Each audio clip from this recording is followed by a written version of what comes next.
Você já assistiu aquele filme Uma Noite no Museu? Do Ben Stiller, que ele vai lá e passa uma noite fantástica no museu em Nova York? Seguinte, eu vou passar uma tarde no Memorial do São Paulo Futebol Clube. E quem vai ser o meu guia nessa experiência fantástica vai ser o Michael Serra, historiador oficial do São Paulo Futebol Clube e um dos grandes responsáveis por manter preservada e bem cuidada a história do nosso clube tão querido. Bora lá, Michael? Bora, vamos lá.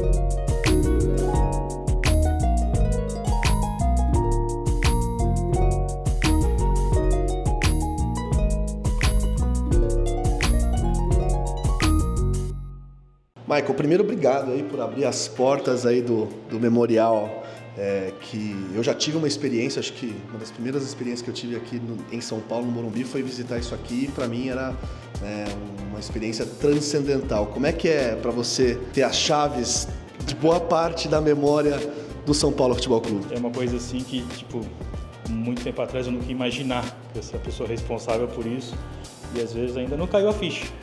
Realmente estou aqui para cuidar e tentar resgatar um pouco da história e deixar ela um pouco mais acessível para as pessoas também. Pois é, você estava me contando que o memorial aqui foi aberto, né? Foi fundado em 1994. Quantos objetos, assim, o São Paulo deve ter muitos objetos, mas dentro aqui do memorial, quantos mais ou menos nós temos aqui em exibição? Daqui no memorial a gente tem cerca de 4.000 peças, contando também com reserva, e em exposição cerca de 500. Sem contar camisas que é uma novidade que vocês vão ver aqui agora, mas de troféus, são cerca de 500 troféus e 4.000 troféus na reserva.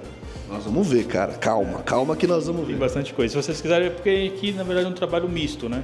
Em conjunto. Aqui tem um memorial e tem um arquivo. Entendi. Bom, e uma das coisas mais legais da novidade, que o memorial, para quem não sabe, foi reaberto no final do ano passado, acho que novembro, dezembro do ano passado. Nós tivemos umas telas que mostram, por exemplo, as taças, do que elas são feitas, a altura, qual título ela representa, que jogo, o material, inclusive, do que ela é feita. Esse trabalho foi feito pelo seu time, pela sua equipe. Chegaram pra gente no ano passado, a gente tinha uma equipe de 3 pessoas, eu, a Fabiana, que trabalha comigo, o Paulo, a Fabiana bibliotecária, o Paulo meu assistente, e a gente, olha, temos que dar conta de tudo, vamos pelo lógico, vamos pelos mais importantes primeiro. Então a gente mediu tudo, pesou tudo, algumas, eu vou contar depois, mas algumas foram um sufoco para pesar, porque são gigantescas. Mas enfim, é gostoso, porque acaba também que a gente pode usar o material também para quem não consegue visitar o memorial.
no festival. E aí que tem alguns prêmios dessa época ainda também. Eu gosto muito daquela lanterna. O pessoal brinca, mas isso era uma lanterna que se usava no Canindé? Não, isso foi um prêmio que o São Paulo ganhou jogando um torneio na Alemanha, do Saarbrücken, que na época até era um país independente, o Sarri, e depois foi incorporado pela Alemanha. Na verdade, foi um prêmio desse Saarbrücken em 1951, quando a gente, na verdade, ganhou essa partida como um combinado com o Bangu. Era um combinado São Paulo-Bangu, que tinha o Zizinho, e a gente venceu esse time na Alemanha.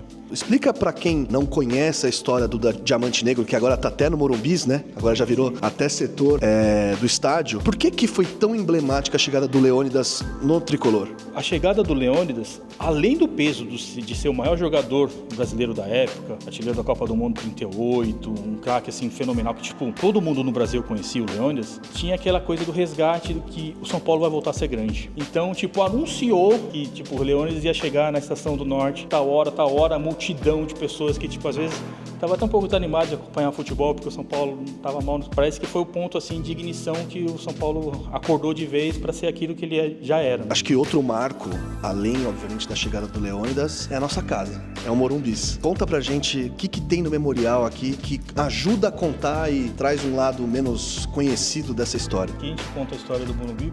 Eu gosto muito de 2 itens bem específicos. Primeiro que essa mesa, como a foto ali já mostra, foi onde o Cícero, campeão de Toledo, assinou o contrato de doação da Imobiliária de Canduva para uma parte principal do terreno onde se construiu o estádio. E o mais legal, na verdade, é esse livro, que a gente fala que tem sempre algumas lendas, algumas coisas assim bem idiotas que rivais contam sobre a história de São Paulo, a história do Morumbi. E aquilo ali é o livro caixa da história da construção do Morumbi. Tem todo o dinheiro que entrou, todo mundo que participou da construção está registrado ali com o nome ali. Se liga, aqui tem até livro caixa, gente.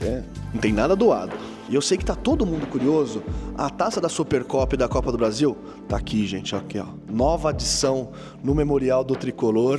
Né? Enfim, imagino que o Michael deve ter tido um trabalhão para conseguir colocar as mãos nessa taça, porque devia estar todo mundo querendo ver, tocar, fazer conteúdo, né, Michael? Todo mundo quer ver elas. Patrocinadores, tiveram eventos com patrocinadores social do Morumbi, os sócios do clube ficaram um mês em exposição. Então elas demoram para chegar no memorial, mas depois tem um lugarzinho certo para elas.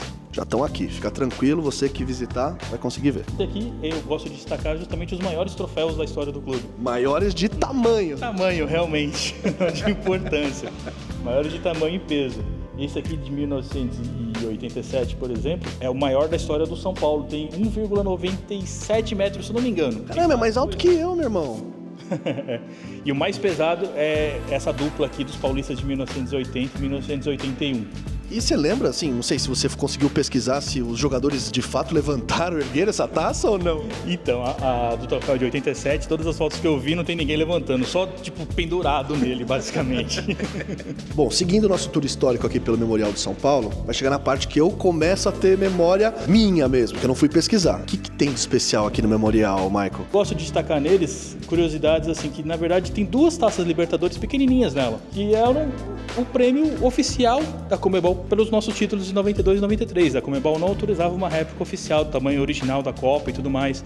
Então, a partir de 2005, com a réplica do tamanho original aqui em nossas posses, todo mundo passou a considerar que ela valesse pelos 3, porque tem as 3 placas dos títulos, né? Mas não, a gente tem as 2 peças originais que são um pouquinho menosprezadas, mas são de grande valor. E curiosamente, a gente tem outros 2 troféus assim também, porque todo mundo pensa na Recopa, o troféu que ainda hoje a Conmebol dá para o campeão da Recopa. Só que na nossa época, tinha patrocinadores também que davam o próprio troféu. No caso, o patrocinador da Recopa na época era uma empresa de aviação japonesa. Então a gente tem 2 troféuzinhos com os aviãozinhos em cima, estão bem curiosos também, que a gente resgatou. Porque, na verdade, um deles estava até quebrado, a gente teve que fazer um tipo de restauro. E aqui na Galeria dos anos 2000, eu vou aproveitar e contar um fato que poucas pessoas conhecem. Furo de reportagem aqui do Michael, gente. Basicamente isso.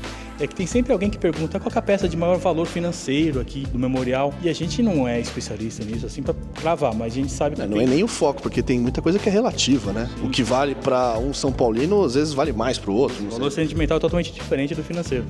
Mas uma coisa que a gente pode falar é que tem uma peça que é totalmente de ouro e que passa despercebido, assim, as pessoas não dão muita atenção a ela, que é o nosso troféu do Campeonato Paulista de 2000. Os gols do Rogério Ceni, aquele de falta lá, que bateu na trave contra o Carlos Germano, esse também vale muito ouro. Muito. O tour aqui guiado, né, Essa tarde aqui no Memorial tá tão legal que nós aproveitamos para dar uma respirada, né? Dar uma sentada, mais parecida. Mas tem história, inclusive, onde a gente tá sentado. A gente tá sentado aonde especificamente, Michael? Aqui são assentos originais do Morumbi, são 3 fases de assentos. Tem um aqui de cadeira cativa, original da cadeira cativa, e outros depois das numeradas. Antigamente, até tristeza, né? Mas as pessoas jogavam fora. Por exemplo, aquele placar eletrônico clássico dos anos 80, 2000. Aquele em amarelo, né? Que eram luzes, que na verdade eram lâmpadas realmente. Aí a gente tem uma réplica do primeiro placar, que não era eletrônico, o primeiro placar do Morumbi. De madeirona mesmo. De madeira, em 1960. A gente também tem uma réplica de como que eram os gols dos anos 50. E também 2 luminárias originais dos refletores do Morumbi. E elas funcionam, a gente pode ligar para vocês depois se vocês quiserem ver. Ô Michael, eu tô vendo aqui que das adições mais recentes também tem contribuições dos jogadores, né? Como é que funciona isso? Isso. Uma coisa que sempre foi um pouco difícil para o Memorial conseguir foi ter esse contato com o futebol. É um pouco difícil, imagina, o jogador é campeão, comemorando, não sei o quê. Às vezes a camisa que ele foi campeão, fez o gol do título, alguém já pegou ali na hora da muvuca, se perde. Mas dessa vez, na Copa do Brasil, a gente fez uma forcinha. A gente conversou com umas pessoas já antes, preparado. Então a gente conseguiu aqui uma chuteira do gol do Rodrigo Nestor, nos garantiu o título, e também as luvas do Rafael, que também foi muito importante na defesa. E aí, para completar o trio aqui também, a gente conseguiu uma chuteira da época do Rogério Ceni. Por ser dele, a gente conseguiu um espaço especial aqui pra ele também. É a hora que o historiador fica maluco, né? Que ele quer saber exatamente em qual jogo. Ninguém tem essa mesma mentalidade que a gente. Acho que eu vou lembrar de que... Não, por isso que é importante a gente conseguir as coisas na hora. Aqui é aquela parte que você fica mais babando. Eu, como um colecionador de camisas, eu coleciono, mas né, essas aqui têm histórias peculiares. Conta um pouquinho pra gente por que essas camisas foram selecionadas, Michael. Curiosamente, todas essas camisas, vocês param e pensam, nossa, o São Paulo tem tudo isso, onde que estava isso antes? O São Paulo nunca mostrou. O marketing do São Paulo, desde o final dos anos 80, início dos 90, já guardava essas camisas com a gente. Por exemplo, tem peças que não existiram, tem peças que o marketing levava para um possível patrocinador e mostrava, olha, se você patrocinar a gente, a camisa vai ficar assim. E aí um mock-up. É, basicamente isso. Mas aqui a gente destacou os principais títulos e as mais curiosas. E o mais interessante de tudo isso é que as pessoas podem ver o tipo de material que era na época. Além das camisas, aqui no espaço do andar superior do Memorial, tem muitas flâmulas. Explica, isso obviamente são flâmulas trocadas, né, Michael? Isso.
Michael, que gentilmente abriu as portas aqui do Memorial.